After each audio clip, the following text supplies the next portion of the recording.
But for my hair, I'm very excited. Now that it's like gone, I have like endless opportunities. Like I'm very excited. A little bleach, a little pink, maybe some cheetah print. You never know. Remember, the show is PG-13, so you might hear a naughty word or two. Norbert is having a sale. The September special is 10% off table trainers. You guys, these can be used for everything. For actual vault timers, vault drills, real vaults. And they're also really handy for doing a million different kinds of drills. I love these. So you can check them out at norberts.com for 10% discount, actually on anything with the code GYMCASTIC. Norbert is also giving away a $50 Norbert gift card that can be used on anything in their online store. No minimum. Just go to Norbert's Athletic on Instagram, follow them, and comment on the giveaway post. Good luck. Today, we're going to talk about the Andrade film that is coming out, Brazilian championships where men and women rotated together, not just competed at the same meet.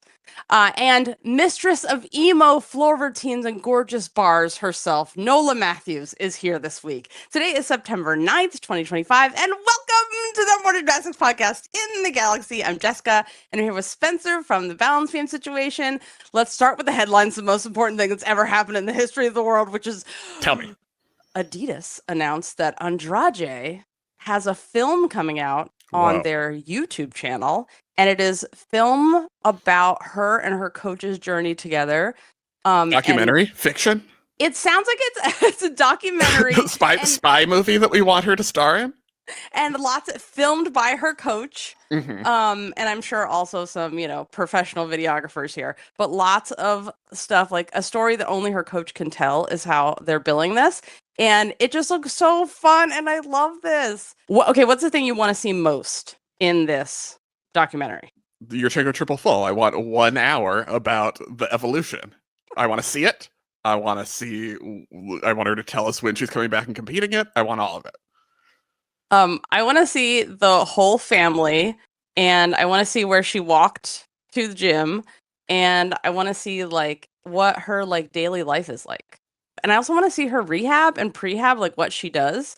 Like, what magic are they doing? Like, they must be doing something special. I mean, you don't know she is a special human being, but, Okay, so that is coming out. Stay tuned.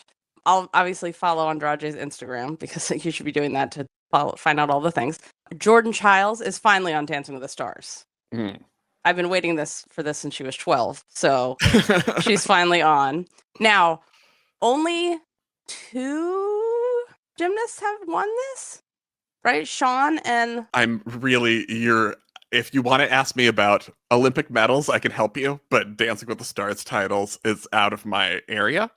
I could not tell you. Someone did something, and there was a picture of it. That's I feel like... extent I know. Did Lori win it? I just feel like there's not a great record of gymnasts winning, but then again, there aren't a lot of gymnasts who've been on that could dance. Whereas... I thought Shawn Johnson won like 14 times.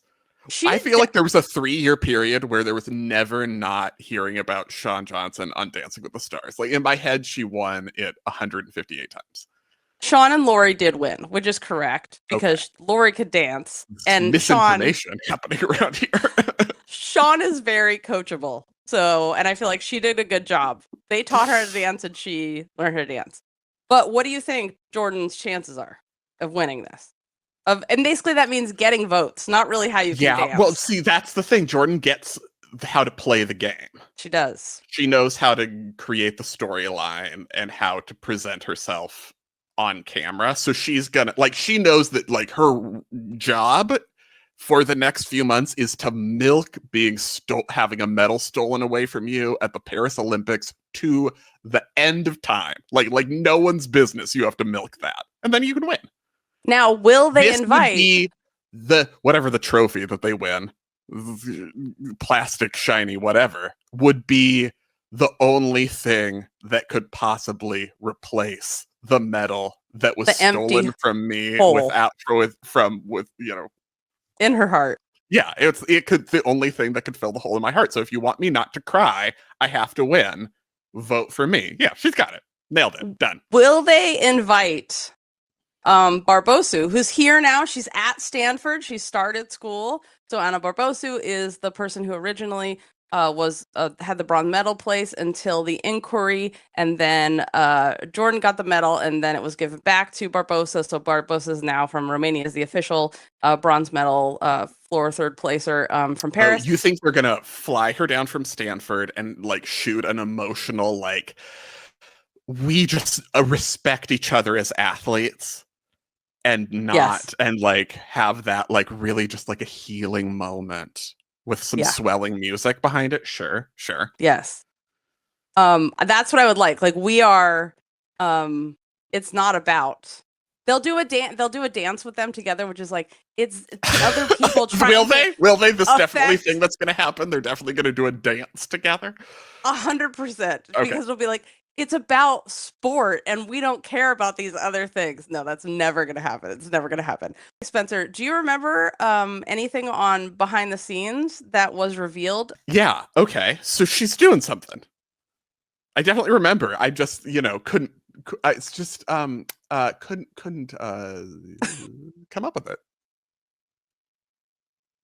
So she's doing Family Feud. That's right. You did tell us that. I remembered. Nailed it. I knew. Good I job. definitely remembered that you said that, and you did, and I got it. I got the answer. You won the quiz again, as always, because Spencer memorizes everything that happens on behind the scenes. I memorized it. I answered your question very clearly, I think, and not evasively at all. And then you revealed that I was right. That's how I remember it. So, in case you're not a club member, if you were a club member, you already know that Jordan was going to be in Dancing with the Stars and Family Feud versus the Netarashik family, which is I don't watch Family Feud, and I went into this for a long tirade about the host on behind the scenes. Right? Yes. But I mean, if you've ever watched Kings of Comedy tour, like he was the weakest link. That's all I'm saying.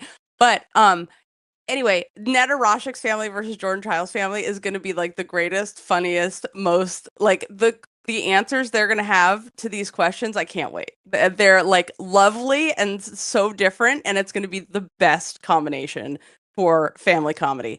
Before we get to the interview with Nola, I want to follow up about what's happening with, and trigger warning, we're going to talk about a coach that was banned for SA. This is about a coach that went to 3 different gyms, ended up at Chow's, and was recently arrested. And his name is Sean Gardner. And we talked about this at length when the story first came out. Great investigative piece by the AP's Eddie Pells. And there is now a letter from Chow's that responded to the investigation, and they gave a timeline. Very interestingly, a specific timeline of the steps that they took when they're informed of something going on by SafeSport. They acted very quickly within a couple days and suspended him. The problem with the timeline, of course, shows up the next day or a couple days later when the AP's Eddie Pells again follows up with an interview with the parents and the gymnast who filed the complaint that resulted in this arrest. And the parents shoot back and are like, oh, no, that's not what happened. First of all, the coach in Mississippi who fired him originally before he went to Chow's said she sent a letter to Chow's warning them. This is the Chow's Gymnastics as a whole. I don't mean Chow's specifically. I mean whoever was in charge and whoever was making the decisions at Chow's. And then they go through a specific list, the parents at Chow's, of complaints they made, when they made the complaints, how Chow's gym reacted to those complaints, how they not only ignored the complaints, but promoted him after these complaints, to the point of them, taking their kids out of the gym. So I, once again, we have a failure systemically, and we have a coach that is gym hopping. And one of the biggest problems, one of the reasons SafeSport was needed, was to stop coaches from just moving from state to state to state, and no one was tracking down these employment records that had the reasons that they were fired. At first I thought, oh, well, Chow's, seems like they kind of did the right thing here. They acted really quickly. But of course, there's years of complaints against this guy. It took SafeSport doing something to actually make a difference. not people telling the Chow's management for all these years. So it's super disappointing. It's another example of not starting by believing, which is what people need to do. Was this surprising to you at all? No. Yeah. It's a tale as old as time. How many years have we been doing this podcast? Yeah. How many times has this story happened? And it's frustrating because it's the same thing. And anytime you think like, oh, with all the problems with this system, at least this part's getting better. And then it's just the same story again and again. Yeah. On the bright side of things, we have a wonderful guest with us coming up, Nola Matthews. But before we get to her, I want to give you guys some updates. Number one, Paris World Cup is this weekend. And finals are on Sunday. And we should have... Finals are on Sunday, right? We should have a fantasy game for you guys to play. You can try to figure out like who's going to make it to finals and pick your team for finals. So I'm super excited about this. And we have our correspondent, Parisian dance critic, Laura Capella, coming back to do a report afterwards. And we have a new game also for Club Gym Nerd members, the Headstand game, Headstand, because you can also flip the game onto your head and play it like that. So you can't see what's on your head, the word that's on your head, and other people have to guess. The movies category didn't go great for us. No. So other categories went better. I think we would need some team strategizing and some planning. And so anyway, that's exclusive for club members. So I hope you guys enjoy it, and we'll add more categories. You can buy a replay show of the world all-around champion Morgan Hurd Talks to Gymnastic live show. And that show is super fun and it's hilarious. And Morgan Hurd is an absolute gem. And I could listen to her stories all day. And we laughed a lot and it was great. And I just want to thank you guys because you guys are why we can do this and why we can afford to go to the World Championships in Jakarta. And our credential has come through. So hoping we get our visa next. And if you're not a subscriber to our YouTube channel, please subscribe. Because only like 50% of you are subscribers, even though we have, do you know that I just looked them up since we added YouTube a couple years ago and the podcast, we have over 25 million downloads. That seems like a lot. That's huge. It's a giant number of downloads. Like I was like, oh, wow, that's very exciting. So anyway, guys, thank you so much for that. Let us now talk to Nola. Spencer, tell the people that don't know about the joys of Nola Matthews. Nola Matthews, the legend herself, elite gymnast, heading to UCLA to become a college gymnast. Known, I think, mostly to gym fans for her impassioned artistry on floor, her haunting floor routines, her beautiful bars.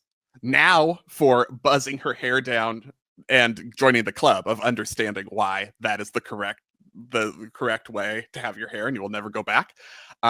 Jessica and Nola are going to talk about all kinds of things. Hope Spivey's floor routine and a leotard costume change at the 1987 US Championships, most of all. Also, to note, this interview was recorded on August 27th, the week before Nola left for college. And so in case you aren't right up on it, when they discuss the engagement, they are referring to Taylor Swift or something. Just apparently, if that isn't the first thing you think of, if that's not immediately clear, that's what's happening there. First, I want to apologize for making you do interviews since you were just a junior. It's okay. You know what? It's good for me, I think, probably. Do you remember the time that you tried to crawl under the table instead of doing an interview? Bad. I'm not a public speaker, you know? That was not a great moment for me, but we've grown and we've learned, so. You have so much. I mean, you're now the 2-time champion of happiness. What is it? What is the award you've? Sports person. Sports person of the year, twice. Yeah, that's awesome. You made me jump out of my chair because when you yelled so loud for Joss when she did her chung. Oh, I love her. It was so good too. I was gagged because she wasn't sure if she's going to do it too. It was so good. It was so awesome. And you're cheering, I always know where you are, because I was like, that That has to be Nola. Did you ever do or like go to camp during the era of when you weren't supposed to cheer or be loud at camp? I mean, I used to go to like the Karoli camps. I honestly don't have any memory of it, if I'm going to be completely honest with you. Like, I have no memory past like age like 11, like before that. So I remember being like really scared there, so I assume I wasn't very loud, but I don't know. I don't really remember. You have elite athlete amnesia, which is normal. You know about it's also, this? or just in or it's just really, I think it's a mix of both. Yeah. I talk to, this is my job, talk to athletes all the time. And so many are like, I don't remember any of that. Their parents, sibling, like boyfriend, girlfriend, like listing everything that happened. They're like, oh, I don't remember. One of the girls at my gym who she does college gymnastics. She like came back and she told like a story about me from like her first day at Airborne, and I was like, oh, like I had no memory of it happening. She's like, no, girl, like that totally happened, and I was like, oh, that's nice, because I believe her. Like it sounded like it happened. Yeah, it's a real thing. I need to like have someone do a study on this so I can prove my theory is true, because it's a trauma response. Yeah. No, I'm just kidding.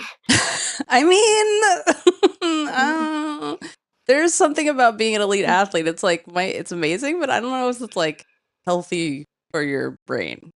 Yeah, some people get lucky and some people don't. How are you feeling about the engagement? Oh my god. It literally it derailed my plans yesterday for like an hour. Like I was about to start working out and then I refreshed Instagram one last time, and I had to call my Taylor Swift friends. Like I'm so happy for her. I am so happy for her. It's like my close personal friend. Taylor Swift got married. You know what I mean? Like it means a lot to me. Obviously. I'm so glad. I'm happy for you and the whole Swift Taylor, the Swifties, the whole Swiftie gang. Love her. So we approve of him? Yes. She seems really happy and that's all I could want for her. What do you think that gymnastics should adopt from the Taylor Swift concert experience? Oh my god. Outfit changes. Mid-me outfit changes. I'm just kidding. I think that would be horrible, but I have no idea. There's nothing really like the Eras Tour, truly. There was once an outfit change. Yeah, a Georgia gymnast when she was an elite. She did Cats, the musical, and so she changed and had like a Cats leotard and did. That's and wild. Cats was like the Taylor Swift of Broadway musicals back then. I really appreciate that commitment. That's nice. Right? Yeah. Speaking of that kind of commitment, I feel like in college, you have much more freedom because the FIG is not like, stop being creative. You can do so many things. Like you could do could color your hair for your floor routine. You could do makeup that's like super dramatic. Have you given any thought to this like I have? I'm not very good at makeup. I would like to become more skilled in that area, but for my hair, I'm very excited. Now that it's like gone, I have like endless opportunities. Like I'm very excited. A little bleach, a little pink, maybe some cheetah print. You never know. I could go crazy. God, cheetah print. Yeah. Kind of fire, right? Yes, yeah. I love it. It still feels like it's on my head, but it's gone. So it's like phantom hair right now. Is it the super soft stage? I love it. It's so great. What inspired you to cut your hair? Cut my hair. I've always wanted to buzz my hair. And over the past couple months, like that thought really just reignited in my head. And I just like really became committed to the idea. And I was like, after championships, I'm doing it. And yeah, I had my friend do it for me. So it's a bonding moment for sure. It's good too that like he or she actually got the length right. Because, it can go wrong quickly and you can have a bald head. I may have experienced this once. Oh, really? Yeah. And then I got suspended. I got suspended from school for it, which was a public school, Nola. Public school. Yeah. That's wild. It was fine for me because I was like, I'll stay home and whatever. That's crazy. I'm sorry.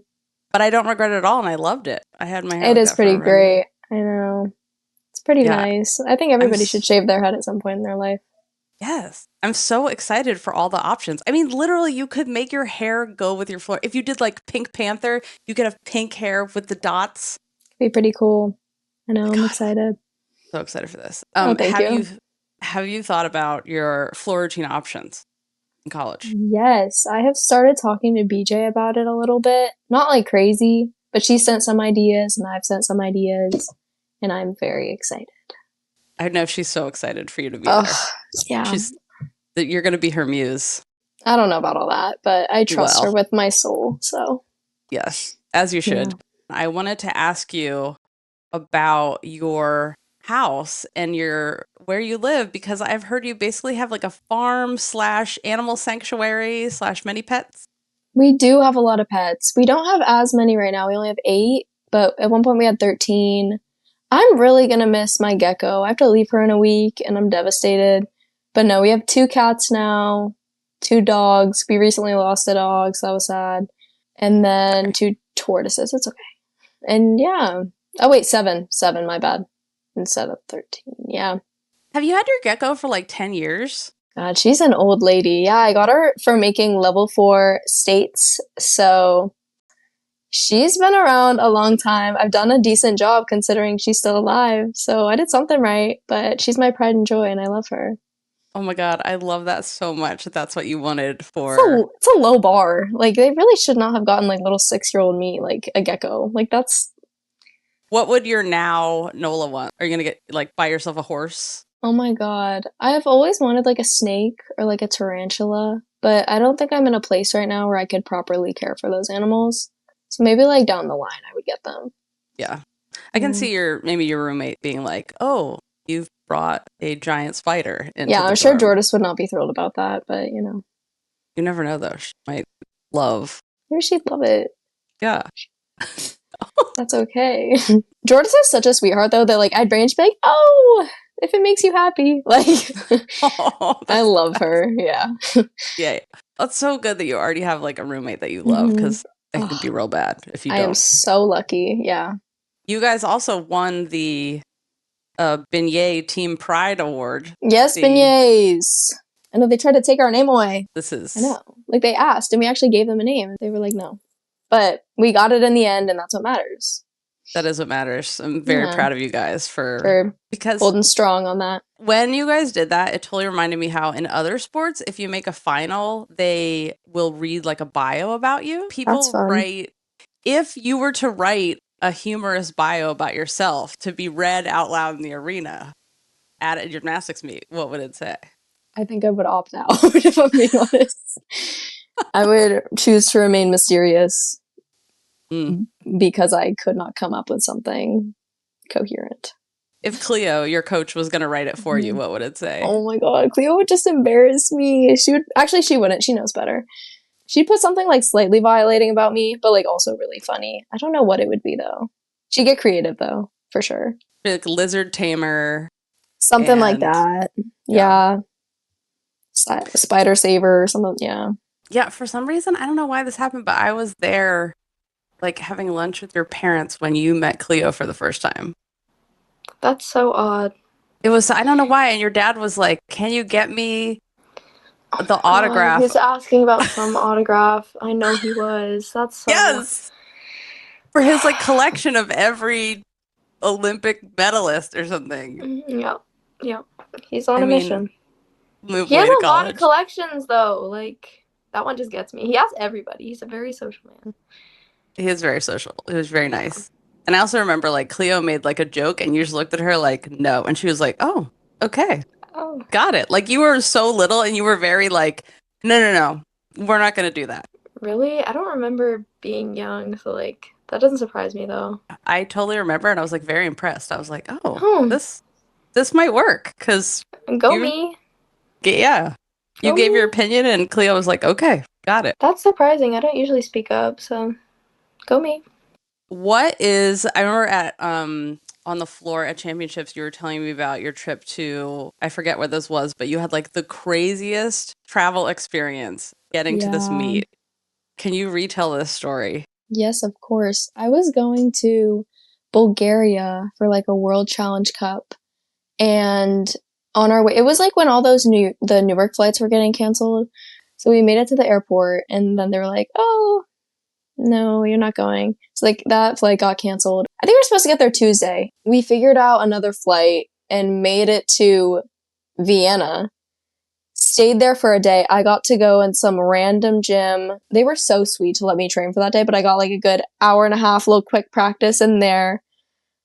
I was a hot mess at that practice, but also like I was running on fumes. And then the next morning we left for Bulgaria, and that flight, I don't know if that one was delayed, but my bag didn't come. So we were waiting around for a really long time, lost a bag, and then it didn't come. So we had to just like leave it. And then we drove straight from the airport to the practice. I got there late, and I got like a nice little hour and a half podium training. And that was the only practice I got before I competed the next day. But I made bar finals, so it's okay. You know what? My bag did get there eventually too, so that was good. Do you have rules about what you have in your carry-on just in case your bags get lost? Yeah. I had all my Leos. I had all my hair stuff, I had all the important things, but I needed like my sleep clothes. I needed I put like one pair of sleep clothes in that bag. I was just missing a lot of stuff, and it was not lovely, but it's okay because it all worked out in the end, I guess. Making bar finals where they could have read a hilarious bio about you. There you go. So true. Oh, speaking of bringing all your stuff and grips, etc., on the flight, I always imagine that because both of your parents are doctors, or just your mom's a doctor? Both are doctors, but they're different types of doctors. Yeah. Yeah, my mom's an OB. So brave. And my dad's like a plastic surgeon. Okay, so I imagine that you, because of this, have like none of the normal scars that gymnasts have. Like your wrists are probably like perfect and not like torn to shreds. Is this true? I don't use anything they give me, if I'm going to be honest with you. My wrists are great. I have a really intense gripping up routine. Like it's so wasteful, if I'm being honest. I use like half a roll of pre-rep every time I do bars. But my wrists are nice. Like they're not scarred. They look pretty good. I haven't had a rip in like years. So I'm chilling. That's crazy. I know. I'm lucky. So for you, it's like a pre-wrap. You don't use like the balloons or like a ton of... Oh, I do use a balloon. Okay. I use, one balloon on each wrist. I like wrap and pre-wrap, and then I put another like pre-wrap square thing underneath that pre-wrap, and then I put a balloon underneath that pre-wrap, and then I put my wristband on. It's all just to protect my wrists, but I think this is the secret, because other people look like they've, some people's wrists are really janky, but they're also probably not spending like a lot of money on like pre-wrap. So I have teammates that like use it for like to tie their glasses too, though. So like it's multi-purpose. Yeah, and I mean, if you're wearing your glasses and doing gymnastics, then it's my hat is off to you. Exactly. I could not. I don't know how Andrade doesn't wear her glasses because she's so used to it. And then she's just a queen. Like she's just too good. So she could do anything. Pretty much. That's what we were saying. Like she's not going to Worlds, and I was like, yeah, because she's a deity, and it's really hard. She needs a rest. This is true. She's a god. It's true. She should do a tour like Beyonce. We need like a Taylor Swift Andrade tour. Yeah, I would go. Yeah, totally. I'd be barricade. Like. What was your best meet experience ever? Like you're like, all meet should be like, this is the greatest thing ever. I really love the Germany Mixed Cup is so fun. It's so fun. And the way they do it, oh my God, the crowd there is so into it and so excited. And like the final like rounds of it, I love the way they organize that meet. It's so fun and so well done. I have a great time every time. And I go with such amazing girls. So like. What was your most like unhinged team bonding experience, either at like championships or camp or at any of these many, many meets that you've been to around the world? Oh, I know. I was in Colombia for Pan Ams, I think, and we finished team, so it was like the last night, and it was pouring. Like pouring. And I love rain because it never rains in California. So I always get really excited when it rains. And Madre Johnson was with me, and we went up to like the roof of the hotel we were staying at and just like danced in the rain, like blasting Taylor Swift for like 30 minutes. Like we got drenched, and it was the best time of all time. And that was bonding. That. Yeah. That's an awesome bonding story. Love that. Yeah. Okay, there's something about gymnasts and roofs because we just did our live show with Morgan at Championships, and she was like telling stories about being on roofs and getting caught and people trying to get them off of roofs. And there's something about it. There is something about it. It just feels nice. It's so cinematic, you know? It is. This is always, you know, how I imagined the 2 floor routines ago, that you were basically, it was about someone sitting on a roof in the rain having all their emotions. Probably what I was going for, and I didn't even know it. It worked. It Thank totally you. worked. Oh, thank you. I wanted to ask what skills you have done, have worked on, but we have never seen. Oh my god. I feel like I share a lot of it. What have I worked? Oh, I'm working half-ons right now for vault. Maybe get that half-on pike for college. Floor, just more combo passes. I was trying really hard to get a front full through to 2.5 front half. Get that 4/10 bonus. Then I locked my knee on one, and then we were like, no more. For championships, at least. And then beam. I don't know. I've worked a lot of things on beam that just never really make it in the routine. The day I got back from championships, I tried seeing how many different series I could do on beam. And it was so like fun. Like what? Like all the flick ones, like flick lay, flick lay, flick lay. I did an aerial flick lay, aerial flick. I did like my mount ones, like flick lay mount, flick lay mount for an aerial flick lay. Like it's just a lot of whatever I could concoct. And it was really fun. Didn't I see a video of you one time trying to do like as many layouts after your mount? Like either a layout step out on, or how many did you get in? Flick to 3 lays. It was a lot, and I will probably never do it again. But sometimes you just gotta, push yourself and see what you can do. It's also just fun trying, like having those days where you just try a bunch of stuff and you're not like doing the same thing over and over. It's so fun. Yes. It's pretty great. Yeah. In that vein, I have been thinking about now that you're going to college so you can do fun skills, because it's not FIG where they're going to be like, that's, it's so restricted. Even though they're trying to like give more artistry, I feel like it's still so restricted. So I have picked out some skills. Are these insane and you would never attempt them? Or okay, so these are all so Spencer has his website, The Balance Beam Situation. He has a clickable code of points. And he's going through with like things that were taken out of the code and then put back in at some point, or they were just taken out and left out. So these are all from that. I have tried this first one. So let's look at the Horkina, and I will tell you my stories about it after. So it's like you kick up like a hitch kick, but then you do a 1.5 horizontal turn to prone, like a Shushanova, like 1.5 Shushanova. What did I just watch? You did that? Yeah, I tried it, and I would always go sideways a little. To the ground? Yeah, why are we just? That's crazy. Okay, so that's a no on a Horkina.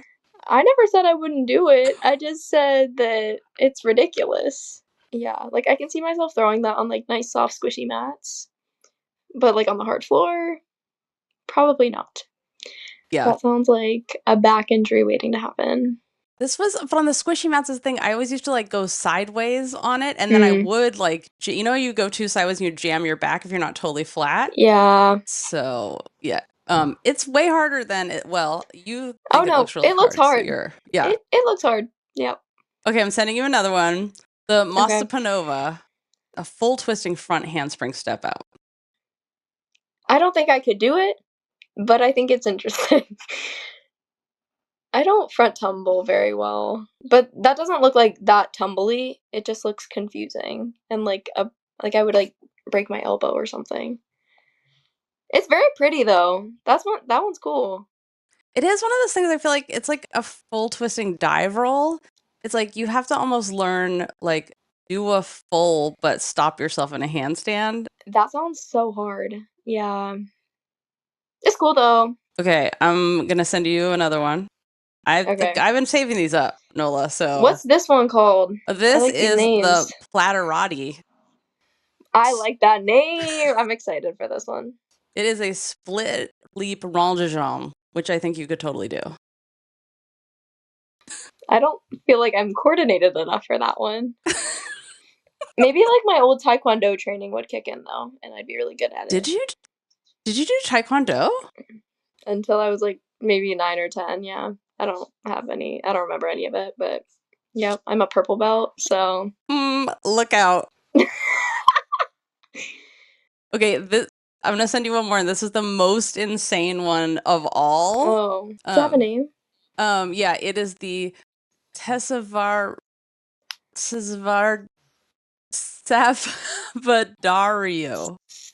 That's okay, you tried your best, and that's what matters. Thank you so much.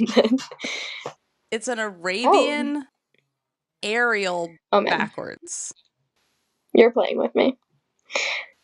That's not an actual skill. I don't know what that was. That is suicide. Wow. I like the creativity, and I respect her bravery. You will not catch me doing that. That is like one of the craziest things I've ever seen. I was like, who thinks of let me Arabian but then stay sideways, cartwheel like a frozen gingerbread cookie, and then smash myself on the floor? Yeah, that looked horrifying and like really painful. Like imagine training that every day. No. Yeah. No. This is I think what you can take away from this is I feel like you're capable of anything. I don't know how we got there. I don't know how you landed on that. But you know what? I will take it, and I will take it with pride. Thank you. Okay, you're welcome. You're welcome. Are there any dream skills that you've like always wanted to do? Oh, Cleo suggested maybe learning like an Ajova soon, and that sounds kind of fire. I want to get another high to low because packfuls are actually the worst skill ever, and I will never do that again. And I don't know how I ever did it. Why are they so hard? I just couldn't do it. I couldn't get it around all the way. I would just slam my thighs. They're terrifying. They're so scary. I hated them. But yeah, it got me like, I dislocated my finger on one, and that was the final. We were done after that. Now I just like janky finger for life, so. Good times. Yeah, so maybe that. What else? That's pretty much it. Maybe something else on bars, but. Oh, I want to get my free hip back. I've been working hard to get a clear hip back. You lost your free hip? I haven't done one in years, yeah. Oh my god, I love that. Okay, so that means you haven't. They're so hard. You haven't tried a Hindorf then? I haven't. I've done a lot of circling releases. I had a Komova too at one point, but I'm not a clear hipper. Like you should see them. They're really bad. Oh my god, that's amazing that you lost that. That's like, I mean, I feel like who else talked about that? There was Holly Weiss, who was a world champion on bars, American, and she got recruited to Oklahoma, and she got there and she's like, I haven't done gymnastics in like a year and a half. She couldn't do a kip anymore. Couldn't do a kip. Yeah, I take 3 days. It's really bad. My cardio and endurance goes out the door in like 3 days. It's not good. Have you ever competed at altitude before? Yeah, I think I forget what meet it was, but I could feel it, and it sucked, and it was hard. Thank you. No one ever believes me, Nola. I'm like, it's way harder. Yeah, I forget where I was, but I think I was level 9. But it was getting me. Yeah. Yeah. Okay, so we're going to do a true or false. True or false? You've been at a meet where the venue or hotel flooded. False. You have done gymnastics during an earthquake. I mean, probably true. I don't know. I assume true. I just asked that. If you're from California, I just assume. The answer is yes. Yeah. There's always an earthquake. Yeah. You've been at a meet where an animal or insect flew or ran around the meet. True. Yeah? There's been some birds, for sure. Have you ever had bird close encounters? Like they've landed on the beam or floor or flown right in front of your face? Not that close. In Colombia, there was like an injured bird that I was trying to get to go back outside, though. They wouldn't let me pick it up, but, you know. I know. They're supposed to have like diseases and... That's so sad. I love me a pigeon. I love pigeons. I could totally see you rescuing. Oh yeah, this is the other thing. Morgan told me at camp they had a pet that they found at camp and then kept in their sink. There were some crazy times at camp, you know? What happens at camp stays at camp. Eventually they got in trouble for it, but I was like, I love that you had like a comfort turtle at camp. That's really sweet. Isn't it? Aww, So that sweet. is really sweet. Wow. Okay, true or false? You once took candy from a stranger at an airport. Wow. True, but like, wow. That's wild. That felt really direct and personal. I thought this was like generalized, so. Nola, why were you taking candy from a stranger at the airport? Well, she was a really nice lady, and it was cactus candy, and I hadn't tried it before. Sometimes you gotta put your faith in strangers, okay? Okay. I mean, I feel better that it was like a lady and it was cactus candy. Yeah, she seemed really nice. Like, it wasn't like a stranger being like, come over by this door. A weird man and be like, hey, you want to try some? No, like I asked for the candy, I think. Actually, I don't remember. I got the candy. That's what matters. That is what matters. So you decided not to go to college at the normal time and wait for Worlds, right? Is that still the plan? No. I leave for college in a week. I'm very excited. Yay! I'm very excited for you. Thank you. I know so much, like 3 of the people in my class are already there. I'm getting major FOMO, so I gotta get there quick. Nice. You're gonna have so much fun. I'm so excited. Yay. Yeah, I'm excited. What are you looking forward to most about college?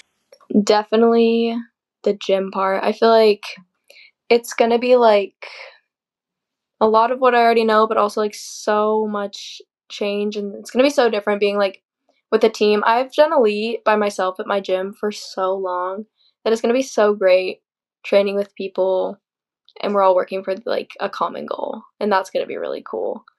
I think the school part's gonna be really hard for me, but you know, I embrace the challenge, so yeah. Why do you think it's gonna be hard for you? You're clearly like brilliant, and your parents are both doctors. Nola, you're smart. I can tell you're smart. It skips a generation. Procrastination and time management, they get me. So, but now's the time to figure it out. Yeah. I mean, the nice thing about being a student athlete is like you get to register your classes first before anybody else. So you can like shop for your classes and be like, this person, the reviews are, this is way too hard. You can look at the syllabus and be like, I'll never be able to read that much. And I'm just describing how I chose my classes. I can't read that much in one week. I can't take this class.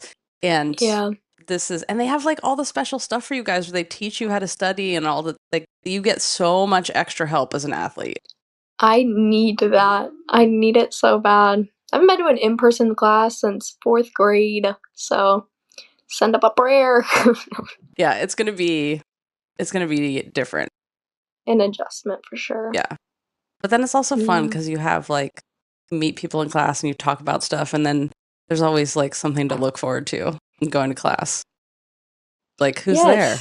But you know, there are I hope so many people that don't go to class. They just do their classes online too. Yeah. I guess we'll see. If I hate it, then I can just do online for the rest of my life, I guess. So when did you make the decision that you're like, okay, I'm gonna go? After championships. I'm ready and I'm excited. And Elite's always gonna be there if I want to go back to it, but yeah. Thank you so much for chatting. And for all the years of all the beautiful art. I can't wait for your college art. Thank you. Okay. I'm excited. Thank you so much, Nola. It was a joy, as always, to talk to you. I want to know from you, since I had, I showed several of your skills that were taken out of the code, some put back in, GIF feature on balance beam situation at the clickable code of points. I picked, my favorite skills that I think she could do. Yeah. What do you think? What would you have chosen from your guide that you created for her? Well, I'm like in beta is the beam one. I only have the floor one up, but I am revisiting some of my favorite beam mounts that no one does, and like the side approach to the beam, aerial walk over to back support, which is one of my favorite mounts. So that's what I would have been like, Nola, Janelle, I have an idea. Side approach, aerial walk over to back support. I love Great that. beam mount. Yes. Classic. I think she might not have said, absolutely not, what are you thinking? Like she did to all of the skills. All of your ideas? Yeah. Mm-hmm.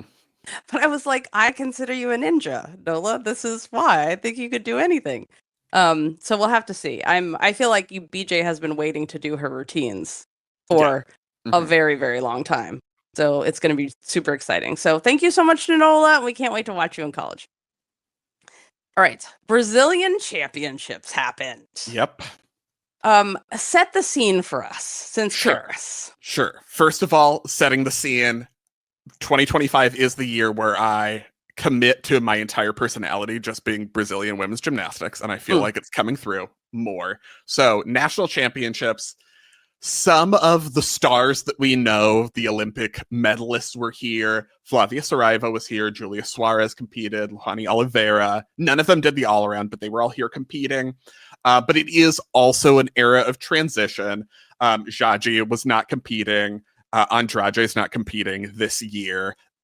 They were up there in the royal box with Diana dos Santos. It was not a royal box. It was just a regular box, but we're calling it the royal box because they are royalty. And that is correct. And they were just should just sit there and do like the royal wave and just give benedictions to the crowd as is desired. Just like the important stars were there supporting it, but they were not competing. Obviously, Diana dos Santos has not competed for a long time, but she could. I'm convinced she could do a layout double Arabian tomorrow and win the floor title at championships. Obviously. Yeah. So that's kind of the setup. Some of the veterans, also some new people.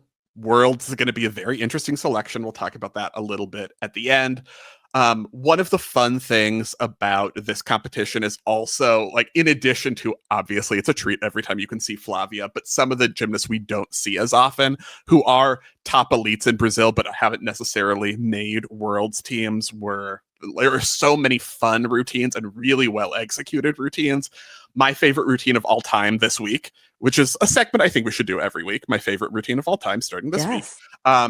Gabriela Barbosa, who won silver in the beam event final, is just really lovely. She is my Brazilian favorite, who's probably not going to make a team, but I love watching. She's been on, Pan American teams, but I love watching her routines, her toe point, her extension, her posture. It's just really lovely gymnastics. And so that was my highlight. She's my favorite. She's my star. She's my winner of the championships.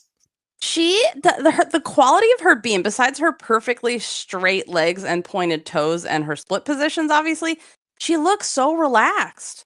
Which for beam that is that totally error and wobble free, is so completely unusual. She even does the dreaded face sideways jump split half, and literally, if this was a college gymnastics routine, it would be an 11. It would have gotten a 10 so easily. There's no errors in it. It's so excellent. Yeah, she was only 2/10 behind Flavia, which is an accomplishment in and of itself in the event final. I would love to see her go to Worlds. That would be great. Yeah. I mean, I don't think it's going to happen, but I would love it. And I would like to just if everybody could note, please. Yes. Brazil, please note. 13-4. We would like to see this. We would like to see this at Worlds. A lot of strong results at this meet from some of the people we don't see as much. So new senior Sophia Weisberg won the all-around with a 51-231. She also won the vault title. She has a Yurchenko double full. Solid hit the first day, struggled with it a little bit the second day, but still had the difficulty to win the vault title. But that is, I think, an important thing for looking at Brazil's prospects for the future. You see someone coming through, a new senior with a Yurchenko double full. That's important. On bars, Ana Luisa Lima won the bars title, 13-366. Lohane Oliveira had the highest score in day one, which was team all around and qualification to event finals. On day one, she had a 13. Beam, Flavia won. But I want to go back to Lima's bar routine. Because Brazil has beautiful bars. And Lima's, her from the low bar, toe on, half, catch the high bar. Toe on, half, shakosh. Yeah. It is so clean and so perfect. Her not only like her leg position, her hip position, the way she actually transitions with her head but neutral and between her arms the entire time in alignment, which you're supposed to have a neutral head position in everything in gymnastics because it keeps your inner ear level. There's like liquid in there and it helps you not get lost. It's a whole thing. It's gross. It has hairs in there and they sense where you are. It's actually fascinating, but they, just so you know, this is how your head works. So I was like, oh wait, should everyone else be getting more deductions when I feel like their bars are actually fine? Because this was so anatomically, physiologically, and also biomechanically correct that should we have more deductions for a Van Leeuwen? Because it was so perfect. That's how good it was. And then I was like, no, Jessica, we don't want any more deductions just because it's the best that it's ever been done or could be done. Like, I didn't know it could be done like that. I thought you had to, like, jut your chin out somehow or look over your shoulder. Like, perfect. That's what I wanted to say about this. Okay, now we may discuss that other Flavia events. won beam. Yeah. Flavia. Mm-hmm. Flavia won beam with it's kind of like this routine is easy for me. It's hard for everyone else, but she didn't do like everything she could possibly do. She was like, I'm gonna win beam and send me to worlds. I'm Flavia. But really nice. Switch ring. Delightful. And a 13.933 on the first day. Yeah, almost fell on her side summy for a 13.933, which shows the capability, which we know. I mean, yes, like there was some Flavia scoring, but yeah, which is interesting because I thought her second day score was way better. I mean, she had like I agree. I thought her routine on day 2 was way better, and it got 0.3 lower. But I didn't credit any combinations in her day 2 routine. I think. So she broke a lot of connections. Yeah, missed combinations, but absolutely no wobbles. It was very solid. Yeah. And then Gabriela Barbosa, as we talked about, was second on beam. Julia Soares was third. Thais Fidelis was fourth. I also specifically mentioned that because I thought it was a really lovely routine that maybe should have medaled. If you want your Brazilian national scoring controversy, I thought Thais Fidelis' beam should have medaled, but it was very nice. And then floor, Julia Soares, Olympian, won the floor title. Julia Coutinho, a new senior, was second. She had the highest score on floor on day 1 with a 13.5. And then Maria Eduarda Montesino was bronze on floor. Really enjoyable routine.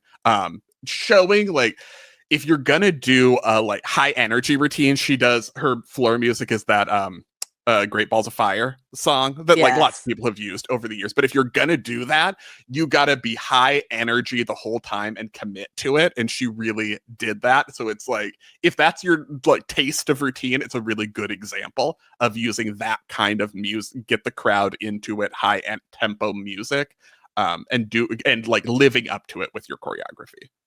And also, I feel like I was impressed just across the board that everybody can do a whip double Arabian or double Arabian. Like, is it in the like level 3 compulsory routine in Brazil that you just do a double Everyone does a whip double Arabian. Yeah. Because they're all so good. They're all so safe. They're all beautiful to watch. I love seeing some of the juniors too, who were just like, whoop. Oh, this whole thing? This whole thing, yeah.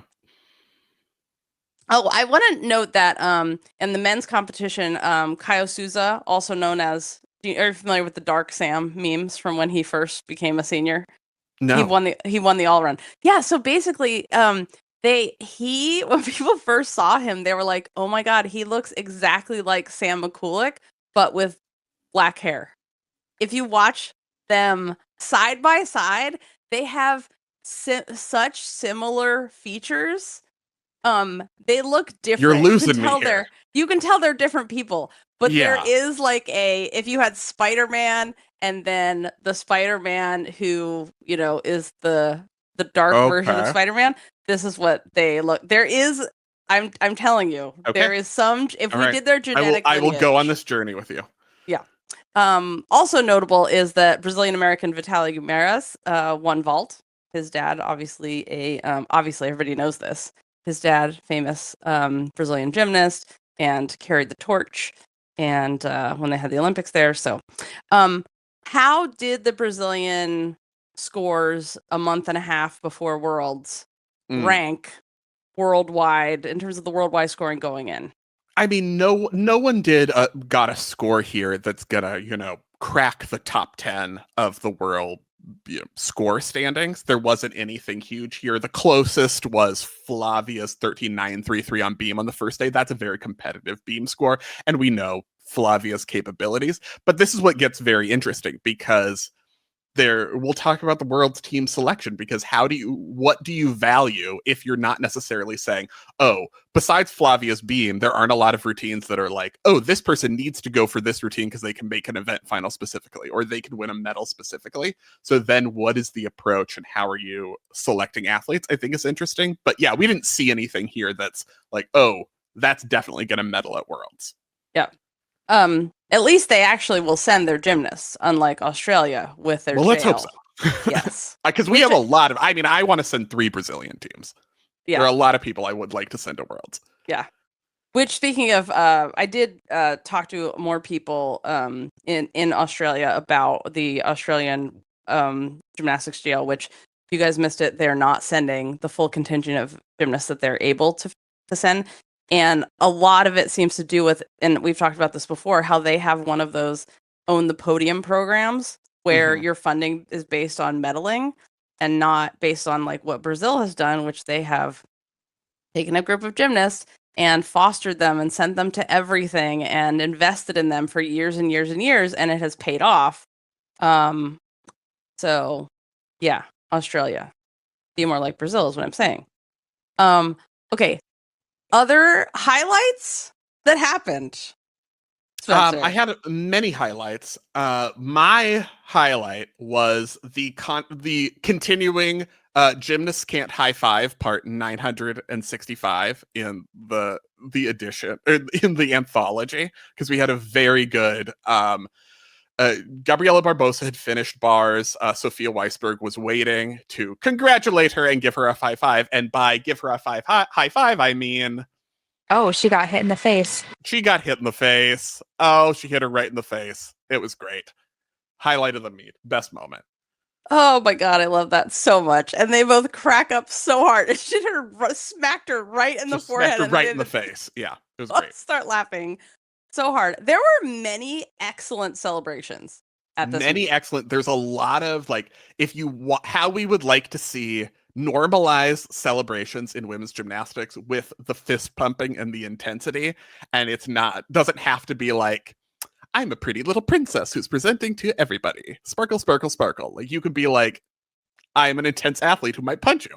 Also, is a personality option. I love that. I also really liked how the stands really filled up by... Yeah, definitely got the people in the stands. It was great to see, like, the gymnasts were treated like, it wasn't just like we're treating Andrade like the Beyonce of the world. We're like, Julia Soares was such a star. She had to give like a curtain call after every routine because there was so much support for her. And that was really fun to see. And there was just so much encouragement. And even of the ones that you don't know as well, like Julia Coutinho, who's a new senior, everyone was losing their minds for her floor routine. Yes. So it was really fun. It was just a fun dynamic, a fun atmosphere. There was a good crowd that seemed really into it. So that always makes it more enjoyable to watch. I really appreciate that Barbosa and Andrade were both there. And they gave interviews, as they always do, because I've talked about this so many times, like the Brazilian athletes understand the gift of an audience and they don't take it for granted. So they are always willing to do interviews, always willing to stay and chat. And even though they're not competing, support their program. And so it was interesting that Jaji said that she's still doing all of her workouts. She isn't allowed to do gymnastics. She said for the last the trimester or something, she isn't allowed to do gymnastics right now. But she's still doing her workouts. And then Andrade was like, yeah, I'm on my coach said I'm on a sabbatical and it's really great and I'm able to do all these other things, but I'm still working out. But like Jade is doing more than I am in the gym. Like Jade's workouts are amazing. And so that was really interesting to hear. And she said she's of course doing all of her prehab, and she made a point of like, I can't just not keep myself in shape because I have had all these injuries and I have to keep up this minimum level. And she said, yeah, I'm doing all this so I can be 100% next year. And it was really nice to hear her talk about, I've been doing this for so long. This is the first time I've ever really taken a sabbatical year. And I love that her coach called it a sabbatical. Yeah. It's such a nice way to think about it. Like, you are a professor of gymnastics and you are taking time to enrich the wealth of knowledge and joy and life experiences that will then contribute to your gymnastics and make you better at your profession. And I just really appreciate that phrasing very specifically. How do you feel about, like, someone competes at the Olympics, takes the next year off, and then returns to competition the following year, and it being called a comeback? Do you feel like this is not, Simone didn't do like a comeback? No. If comeback you is call when... it a sabbatical, then I think that helps. It's not a comeback. It was just like, I was out for a moment. There was no assumption of retirement. Yep. A comeback is when doctors say and not just for insurance reasons, you should, we don't know if you're going to have a leg. You might not ever be able to do gymnastics again. If the athlete calls it a comeback, then okay. Or if they quit gymnastics or they retired entirely and then come back. With Chuso doesn't count because she really never has stopped doing gymnastics, which we had a really interesting question about Chuso because people, remember when I talked about how in Germany it's normal to do adult gymnastics for your whole life for fitness. So at meets, there'll be like level 3s, elites, and adult gymnasts all competing together. But women after 40 are not allowed to compete on beam. You're only allowed to compete on this like wide bench that's like 4 feet off the ground. And that's because of like bone density and all of that, which is the whole thing. When you lose your hormones, your bone density is affected, and a bunch of other stuff. Listen to Behind the Scenes for full perimenopause breakdown. But there was a question like, well, are they going to change the rules for Chuso? Is they going to not make her do that? And it's a very interesting thing because that is in their rules, right? But I'm like, I imagine, like me, not to brag, but Chuso's bone density is probably completely and totally off the charts because of all the jumping she has done nonstop for her whole entire life. But it's I would love to see what Chuso's bone density is at 50. She's going to be 50 soon, right? She just turned 50. She just turned 50. Like, so, yeah. I would love to see what that is. Please provide that, Chuso. Could we find out what your bone density is? Okay, anyway. I have a big question for you. This is... Okay. I love that at this meet, the women and men competed together. And I don't just mean they competed on the floor at the same time. So all the men's equipment was there. All the women's equipment was there on the floor at the same time. No. It gets better. They alternated on the same, when they share an event, vaulter floor, they alternated routines together. So we'd see a junior Brazilian athlete go, and then Caio Souza would go next with his insane difficulty. I love this because you get the camaraderie of all the gymnasts being there together. You get that from a young age. And also this helps it would really help people see men's gymnastics. I also understand from the ticket sales perspective that you sell want more sessions. You sell less tickets this way. And I think that money and finances are a big concern. And, USA Gymnastics moved women's gymnastics to Sunday instead of men's to basically force people to stay over the weekend. If you want to watch women's, if you're there, you can't leave on Saturday night. They used to have men's on Sunday so everybody could go home. So I appreciate the efforts that USAG has done, but also I love this format. I think it would be so cool. What did you think of it? Yeah, I think I definitely noticed the men's and women's gymnasts, they know each other and they were friends and they were cheering for each other's routines in a way that was good. Especially I was thinking about if you're like, they are pushing teams, mixed team at the Olympics. The US is doing a mixed event for us on the schedule for next year. They were doing the US Women's Nationals was like, oh, your rotation group's a team now. Everything, like, they're pushing team in a lot of different respects. But if you're going to do a mixed team, it needs to feel like a team, not just like two strangers sitting on a bus next to each other, which is kind of how it felt when they did the mixed team at Euros. It was just like, yes, hello, we are sitting next to each other on these two seats, and now we are a team. And so, like, this feels like, oh, you are all part of a gymnastics team together. And so I did like that. Yeah, I love this, and I would love to see it here. So I alluded to wanting to talk about the Worlds team, because I'm very, very interested to see what Brazil does. Because first, like, you have Flavia. If Flavia wants to go to Worlds, she's going to Worlds. It's Flavia Saraiva. She is perfect in every way. This is established. In the absence of anyone else who performed a routine that's like, oh, that's a medal routine or a medal contending routine here at Brazilian Nationals, in the absence of team score considerations, where you're not putting people together because, oh, you can contribute to a team score on the specific event because it's an individual Worlds, they have an option here. Because do you go with your veterans, your top athletes? Julia Soares was really solid on beam and floor here. Good routines. You have Lohane Oliveira, who was one of the top bars workers, but it's a lower 13s. It's not like what we're expecting is going to be a top contender on bars. Thais Fidelis has been around for a while, is back. It's really fun to see her. You could go that direction, and those are probably your top routines. Or you can say, this is the year for giving people experience. And we want new senior Julia Coutinho to go to Worlds because she has a ton of potential on floor and is really exciting. You have Sophia Weisberg, one that is the national all-around champion and has a Yurchenko double full that maybe you're like, ooh, that could be a piece for us thinking about teams in coming years. And other Gabriela Barbosa, Ana Luisa Lima are not new.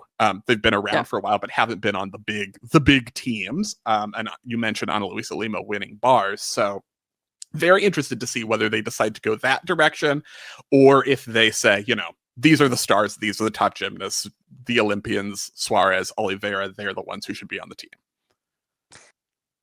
This is the interesting thing, because I feel like Brazil, like I said, invests in their veterans, and it has paid off for them. But at some point you have to you have other expand the depth, expand the field. Yeah, because they're not going to compete forever. They're not going to compete forever. You want people to be encouraged to stick around and stay in the sport. And so you want to have that as well. And you also want people to give the hope, like, oh, someday I'm going to get sent to a meet. Not that I don't send, the non-veterans to anything. Right, you go to Pan Ams, and we've seen them this year, But I do think that it is time that they start cultivating some of the new talent. So I hope there's at least one new face that hasn't been to a Worlds or an Olympics. Mm-hmm. Yeah. Obviously, I think it should be Barbosa because that was my favorite routine. But the best routine. But I think I would definitely, if I were picking the team, put Julia Coutinho on the Worlds team this year with that floor routine and that potential. I think she's someone you want to say, like, we need to see this at Worlds. Keep going, yeah. And Barbosa, obviously, just from my beam feelings, and she doesn't have the difficulty to win anything. But could she maybe make a final because it's beam and you never know who's going to fall off of it? Yup. So, yeah. Would you bake something into the selection procedure to bring encouragement to the people that haven't? I would never want to corner myself into something that specific, because what if all of the new ones are bad? They're not in this case, but you always want to have the opportunity to reward the people who are getting the highest scores, whether you're a veteran or a new senior. If you have the routines, you should be on the team. I think in the absence of obvious choices where you're going to make a final regardless of your age or experience level, then you get into the strategy. But I definitely wouldn't want something forcing you into that. Yeah. Let's talk about the Gymternet news. The big news is that tickets are finally on sale a month and a half before Worlds for Worlds. The other good news is you can buy the full package for about $350 US. So you can go to every single meet for that, which is a very, very, very good price. Rotterdam is not going to be that price. Rotterdam, take notice. No, Rotterdam, please make them that same price. I think Rotterdam is going to have no problem selling tickets, but yeah, that's exciting. So the tickets are finally on sale. Also, did you see this story about the roster being out for the Sports Illustrated Women's Games? Finally, this is also a month and a half. It's a Halloween, so we finally have all the athletes for all the sports. And so it's going to be the Team America's roster is Ellie Black, Jade Carey, Chiles, Joss Robertson, Natalia Escalera from Mexico. And then Team World, which I also told you guys who to expect on behind the scenes. So more Club Gym nerd foreshadowing. I told you there would be twins on this team. So there's Alice D'Amato, Helena Moore, Melanie De Jesus dos Santos, Natalia Jacob, Chuso is competing, so maybe I can get her bone density real quick over there. And the Italian Federation Rhythmic Group are going to compete in this. So I hope it is amazing. I hope it sells out, and I hope everyone has an incredible time at this. It's like a fun, show meet. Harley Patterson is judging, so I hope it goes well. There is a story in the Business Journal about Pacific Rain expanding their site. And the reason that I mention this is not just because Pacific Rain won the Coaching of the Year award, their head coach, Kel Robertson, from USA Gymnastics, but also because this purchase of a new gym space is very unusual. For a gym to have the money to purchase a new space. That's number one. Number two, it's like a giant business telecom Wi-Fi corporate office space. So it's 2 stories, which you never hear. You need some space. You need some aerial space. Right. Exactly. So it's really interesting. It's usually like a warehouse or a furniture store or something. Yep. It's always in the middle of nowhere, and it is a warehouse, and you're surrounded by manufacturing and like diesel fumes. So this is a really interesting for the location, but they listed the design firm. And so I looked up the design firm. So not the architects, but the actual interior design firm. And they do gyms in like high-end hotels and resorts. And these gyms are beautiful. Like the kind of place where I love that when you said gyms, I immediately thought like a gymnastics training facility, and you were like, those hotels that have like beams in them. I was like, yeah. I mean, every hotel should have a high beam. I mean, that's just like for 2 stars. For 2 stars, you need to have a high beam. That's a given. If you want me to even walk in there, you usually go in a hotel gym and you're like, this is like the minimum they could. Like one exercise bike in a basement. Right, that's dusty, and you're like, has anyone ever cleaned in here? But these are like the kind of gyms you walk into and you're like, am I allowed to sweat in here? Because it's so beautiful. It's too nice. Is this floor antique wood? It's gorgeous. So that is interesting. So this got me thinking, of course. There's no other details. Yeah. But Spencer. But you viewed this as a jumping off point. I did. Because I have talked about the ideal gym in the past. Yeah. And I've talked about gyms that I've been to that have had parts of this. Team OC, which is now closed, used to have a viewing area, but they had these like pull out. Those side tables you have in college that pull out so you can sit in the like arena seating, but you have a little tray table like on a plane. Okay. It also had a dance studio attached to it, which I thought was a really good idea. I've also been to another gym where they had a workout gym. There was a personal trainer in there. So I'm just thinking about my ideal gym. Yeah. So here's to keep parents busy.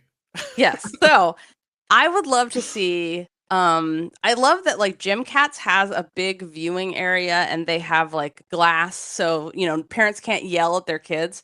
But I would like to take it a step further.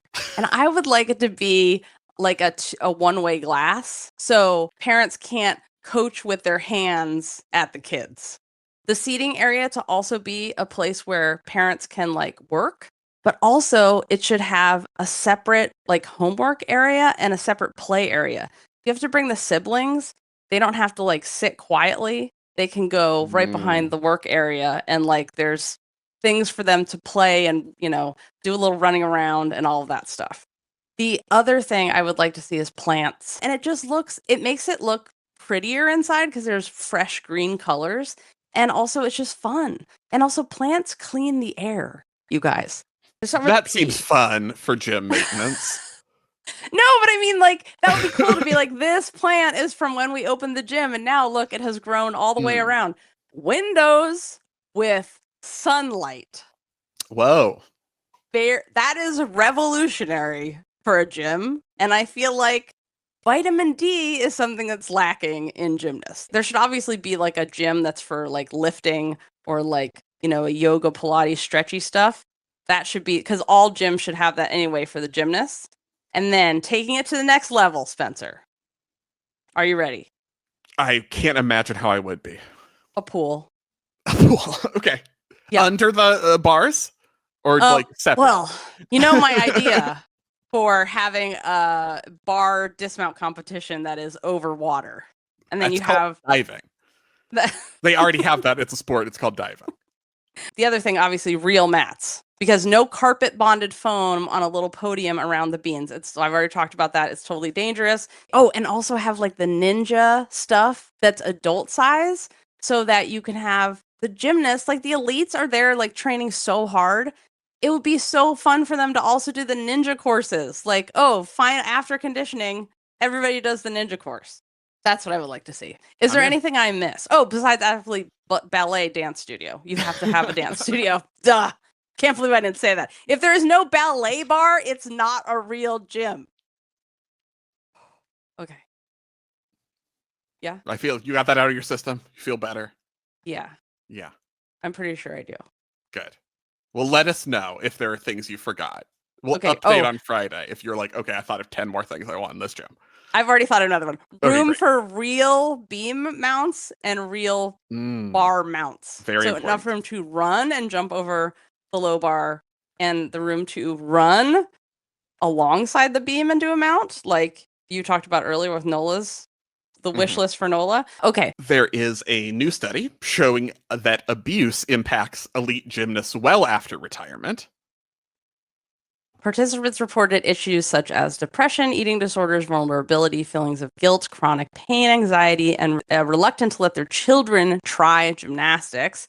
Just to name a few. Some outcomes such as personal development were not explicitly negative. According to Baker Rucci, there was little variation in testimonies across different age groups and countries of residence. A sports science researcher from Sweden interviewed 19 former gymnasts between ages 20 and 53 from various countries across continents. She identified 54 negative consequences that gymnasts experienced during their active careers and what affected them later in life. And we'll link to this. It's interesting as one of the Nordic countries has a sports school where, you know, you live there, you train, all that, but they only train 20 hours a week. That's all they're allowed to train.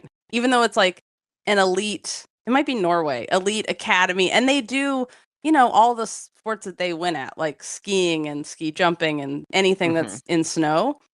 They're still winning, but they only do 20 hours a week, which is what, so to put that in perspective, 20 hours a week is what the lowest level competitive gymnast would do. So if you're a level 5, level 4, level 6, I would say 15 to 20 is what you would like. That also the college rule? Mm-hmm. Yeah. Southern Utah migrates to the Pac-12. Southern Utah, the Flippin' Birds, best name ever, is starting in the 2026-27 season. So 27 for gymnastics. But I would be excited if I'm, you know, on Southern Utah, because hopefully, even with, you know, a lot of schools jumping shit from the Pac-12 because they weren't making enough money, it is still, hopefully will be an increase in exposure Like you don't necessarily see a lot of Southern Utah meets if you're just like, okay, what's on TV? Who are the top teams? And so hopefully for a team like Southern Utah, they'll have the, Pac-12 network, maybe? Do you still think? Yeah. Do you get, a weekly televised exposure for their team would be great to get to watch them in an easier way more frequently. Yep. They had a contract with Overnight, which is a new sports network, which has great coverage. But you have to pay specifically for it, so I never do it. Yeah, you have to pay for it. Like, people really were like, oh no, another thing that we have to do. Oh, the other thing that the newsletter said was that the Flippin' Birds are going to add to the Olympic legacy of the Pac-12. And I was like, that's a great aspirational goal for the Flippin' Birds.